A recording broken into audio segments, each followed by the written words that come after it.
Mi madre humilló a mis hijos adoptivos en Navidad, entonces descubrió que su hijo favorito tampoco era suyo. Era la mañana de Navidad y mi madre estaba sonriendo. Esa sonrisa que yo conocía demasiado bien. La sonrisa que usaba en la iglesia, en el mercado, con los vecinos. La sonrisa que escondía un corazón capaz de hacer daño con una frialdad absoluta. Mis hijos, Marco de 7 años y Sofía de 5, estaban sentados en el suelo del salón de mis padres en Valencia, con sus jerseys de Navidad y los ojos llenos de ilusión.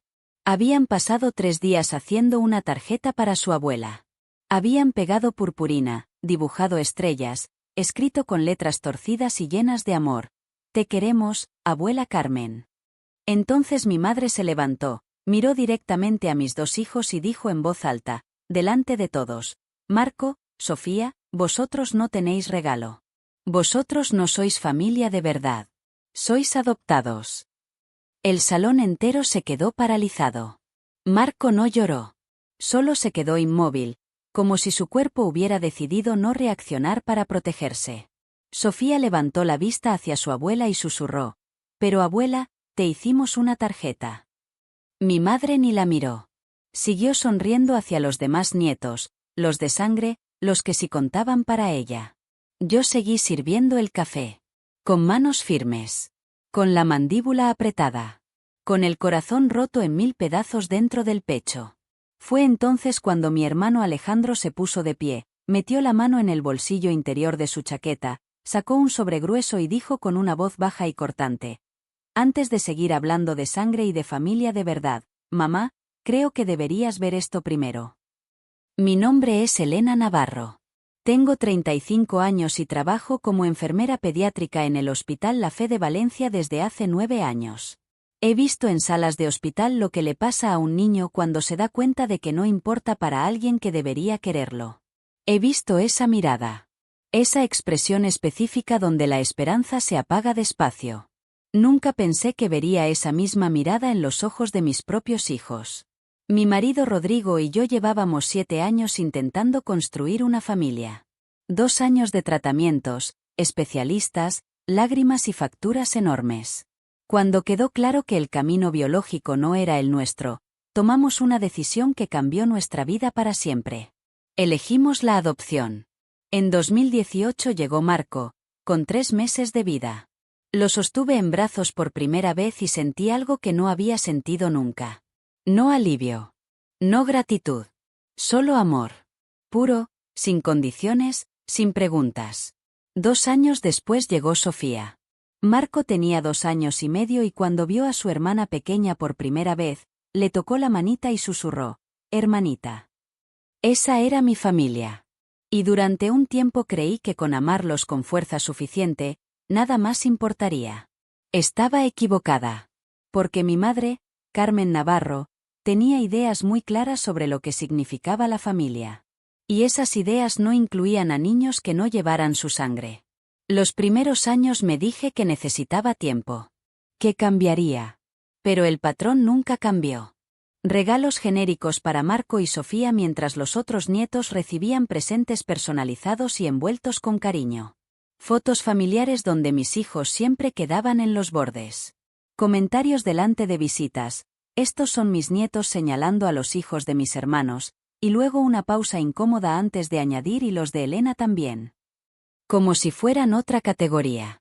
Como si fueran menos. La noche antes de Navidad, mi hermano Alejandro me envió un mensaje que no entendí del todo. Decía: «Si mañana mamá vuelve a hacer algo con los niños, no me voy a quedar callado. Lo digo en serio, Elena». Luego llegó otro mensaje: «¿Puedes hacerme una captura de pantalla de tu página de familiares en MyHeritage? Necesito mostrarte algo mañana». Yo había hecho una prueba de ADN en 2024 para revisar mi riesgo genético de cáncer de mama. Abrí la aplicación, hice la captura y se la mandé sin entender bien por qué me la pedía. Lo que vi en esa pantalla me dejó helada. Alejandro y yo aparecíamos como medios hermanos. No hermanos completos. Medios hermanos. Compartíamos solo un progenitor. Le escribí inmediatamente: «Alejandro, ¿qué significa esto?». Solo respondió: Mañana lo entenderás todo. Esa noche no dormí. Rodrigo me preguntó si estaba bien. Le dije que sí. Estaba mintiendo. A la mañana siguiente condujimos desde nuestro piso hasta la casa de mis padres en el barrio de Ruzafa. Los niños iban emocionados en el asiento de atrás. Sofía preguntó, ¿crees que a la abuela le gustará nuestra tarjeta? Rodrigo me miró. Puso su mano sobre la mía. Yo no respondí. Porque no podía mentirles, pero tampoco podía decirles la verdad.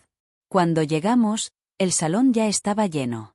Los hijos de mis hermanos corrían entre gritos y papeles de regalo.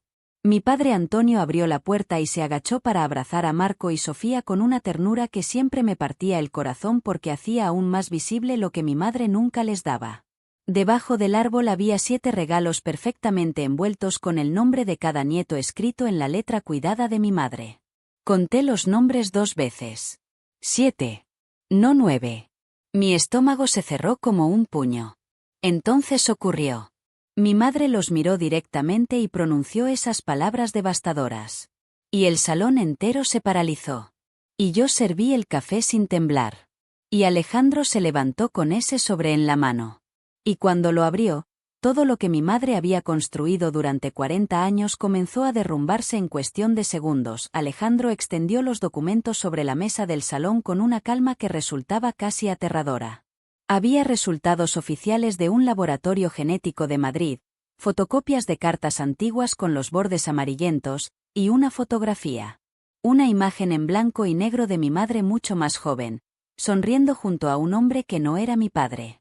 En el reverso, con la letra inconfundible de mi madre, se leía, Roberto y yo, verano del 84. Alejandro habló despacio, sin levantar la voz. El mes de noviembre mamá me pidió ayuda para vaciar el trastero. Encontré una caja metálica cerrada con llave. Me dijo que no la abriera, que era papelería vieja sin importancia. Y precisamente por eso supe que era importante. Volví al día siguiente cuando ella no estaba. Dentro encontré cartas. Decenas de cartas escritas entre 1983 y 1985. Todas firmadas por un hombre llamado Roberto Blanco. Todas dirigidas a mi querida Carmen. En una de ellas decía algo que me dejó sin respiración. Cuando nazca nuestro hijo, desearía poder estar allí. Pero sé que Antonio será un buen padre. Mejor de lo que yo podría ser ahora. Alejandro nació en marzo de 1985. Mi madre intentó hablar. Alejandro levantó una mano. Todavía no, dijo. Necesitaba estar seguro. Así que en noviembre pedí una prueba de ADN. Solo mi muestra. Legal, voluntaria, completamente mía. Los resultados llegaron el 15 de diciembre. El perfil genético no coincidía con el linaje con el linaje navarro que yo conocía. Y entonces vi la página de familiares en MyHeritage. Elena y yo aparecíamos como medios hermanos. Mismo madre, distintos padres. Entonces Alejandro miró directamente a mi padre y dijo con la voz quebrada: Papá, lo siento. Tú no eres mi padre biológico. Mi padre Antonio se quedó inmóvil en su sillón. Su cara perdió todo el color. Miró a mi madre. Y en ese silencio absoluto, en esa fracción de segundo donde ella no dijo nada, todos supimos que era verdad. Entonces yo dejé la cafetera sobre la encimera, saqué mi teléfono y me acerqué al centro del salón. Tengo algo que añadir, dije. Mi voz sonó extraña, demasiado tranquila para lo que sentía por dentro. Mostré la pantalla a todos. Alejandro y yo somos medios hermanos. Compartimos madre pero no padre. Lo que significa que yo sí soy hija biológica de papá. Al 100%. El salón estalló. Y mi madre, la mujer que llevaba años usando la sangre como arma, la mujer que había humillado a mis hijos esa misma mañana por no ser de su sangre, se quedó completamente sola en medio de su propio derrumbe. Mi padre Antonio se levantó del sillón sin decir una sola palabra. Cogió su chaqueta, sus llaves, y caminó hacia la puerta. Mi madre corrió detrás de él. Antonio, por favor, escúchame. Él se detuvo justo en el umbral. Se giró lentamente. 41 años, Carmen. 41 años mirándote a los ojos cada mañana. 41 años creyendo que éramos una familia honesta. Y tú elegiste mentirme cada uno de esos días. Su voz no temblaba. Era peor que eso. Era completamente plana.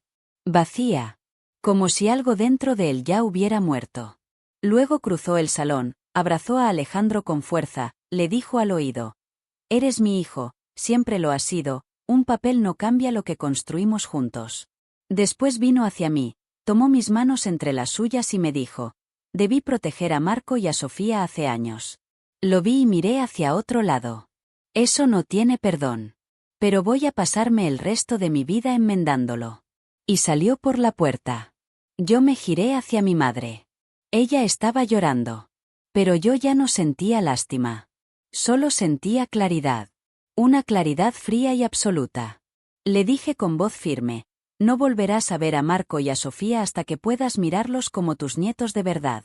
Sin condiciones. Sin asteriscos. Sin el pero es que son adoptados. Hasta ese día, no existes para nosotros. Ella intentó responder. Yo ya estaba cogiendo los abrigos de mis hijos. Rodrigo los tenía en la habitación de al lado, alejados de lo peor. Cuando salimos a la calle, Sofía me preguntó si estábamos bien. Le dije que sí. Que íbamos a casa a celebrar nuestra propia Navidad. La de verdad. La que no necesita demostrar nada a nadie.